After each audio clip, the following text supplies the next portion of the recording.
Kasabay ng video message ni PBBM ang rekomendasyon ng DPWH at ICI. Nakasuhan na si Martin Romualdez at Zaldico kaugnay ng multi-billion peso flood control scandal. Ang detalye sa agenda report ni Joan Manalo.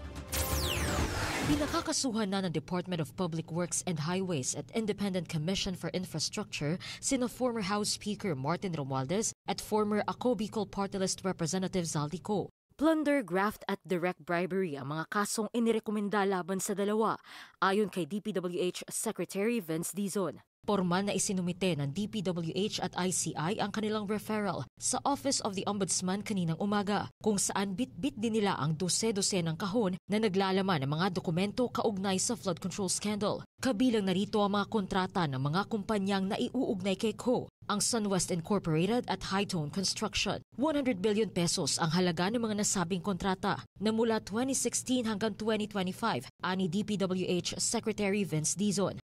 We leave up to the Office of the Ombudsman for further investigation and for eventual filing.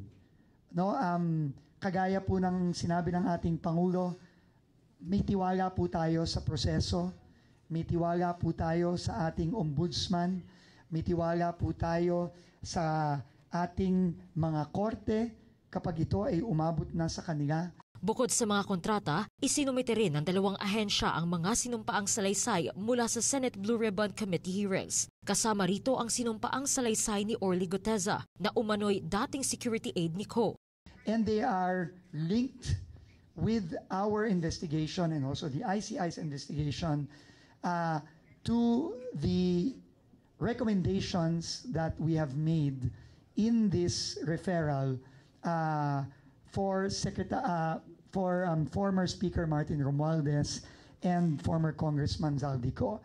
Matatanda ang sinabi ni Guteza na inatasan siyang maghatid ng mali-maletang pera sa bahay ni Ko at Romualdez. Pero napatunayan ng Manila Regional Trial Court Branch 18 na pineke ang pirma ni Attorney Pechi Rose Espera sa notaryo sa affidavit na isinumite ni Guteza. Agad namang naglabas ng pahayag ang kampo ni Romualdez na nagsabing handa siyang harapin ang mga reklamo laban sa kanya. I willingly submitted myself to the ICI's fact-finding process, appeared voluntarily, and remained in the country. Throughout all these proceedings, no sworn or credible evidence has ever linked me to any irregularity, and again, my conscience remains clear. Naniniwala rin daw si Romualdez na magiging tapat at maayos ang review at evaluation ng Ombudsman. Sa tansya ng ICI, nasa 1,200 na individual ang maaaring masangkot sa mga maanumalyang flood control projects sa bansa. Kaya sa susunod na linggo, aasahan daw ang mga dagdag na dokumentong makatutulong sa kanilang investigasyon. Kabilang narito ang galing sa AFP at PNP at mga proyektong nakubra ng mga kontrobersyal na kontratista. Para sa agenda, Joan Manalo, Billionario News Channel.